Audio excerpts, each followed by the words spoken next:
वैश्विक राजनीति में भारत अब एक बड़े खिलाड़ी के रूप में उभर रहा है। दुनिया की नजरों से दूर रहे अफ्रीका की तरफ भारत ने अपने कदम बढ़ाने शुरू कर दिए हैं। बीते कुछ सालों में चीन ने अफ्रीकी देशों को अपने जाल में फंसाकर उसका फायदा उठाना शुरू कर दिया था। ऐसे में भारत ने अब अफ्रीका के लिए प्लान एम की शुरुआत कर दी है। इस प्लान के जरिए भारत अफ्रीकी देशों के साथ सैन्य सहयोग को मजबूत करेगा।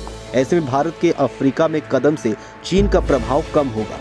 अफ्रीका प्राकृतिक संसाधनों से समृद्ध है, लेकिन अस्थिर राजनीति, सैन्य तख्तापलट, गृह युद्ध और आतंकवाद ने इस पूरे महाद्वीप को तबाह कर रखा है। चीन इसी का फायदा उठाता रहा है और वो गरीब देशों को सस्ते कर्ज का लालच देकर उन्हें आर्थिक रूप से अपना गुलाम बना रहा है।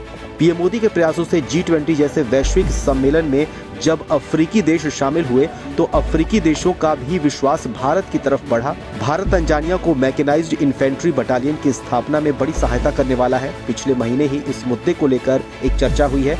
एक और अफ्रीकी देश नाइजीरिया ने भारत के LCH प्रचंड और ALH ध्रुव हेलीकॉप्टर में रुचि दिखाई है। पिछले साल अगस्त में नाइजीरिया ने अपने सेना को मजबूत बनाने के लिए लड़ाकू हेलीकॉप्टरों और सस्ते लड़ाकू विमानों की खोज शुरू की थी और ऐसे में अब ये संभावना है कि नाइजीरिया भारत से लड़ाकू विमान और हेलीकॉप्टर खरीद सकता है। अफ्रीका के साथ अपने संबंधों को मजबूत करने के अलावा भारत ने अफ्रीका के देशों और उसकी सेना की सैन्य क्षमताओं को बढ़ाने में भी बड़ा योगदान दिया है। सैन्य क्षमताओं के साथ विकास के मामले में भी अफ्रीकी देश बेहद पीछे रहे हैं। ऐसे में हथियारों के अलावा भारत ने कई अफ्रीकी देशों को गश्ती नौकाएं और हल्के हेलीकॉप्टरों की भी आपूर्ति की है। हालांकि अफ्रीका को भारत की वर्तमान हथियारों की आपूर्ति उसके कुल रक्षा निर्यात का लगभग 15% है, लेकिन कई अफ्रीकी देशों की बढ़ती रुचि और भारतीय रक्षा उद्योग की बढ़ती क्षमताओं को देखते हुए इसमें और वृद्धि होने की संभावना है। गौर करें तो बीते कुछ सालों में मिडिल ईस्ट में जैसे भारत ने अपने प्रभाव को बढ़ाया है, अब वैसे ही अफ्रीका में भी भारत की मौजूदगी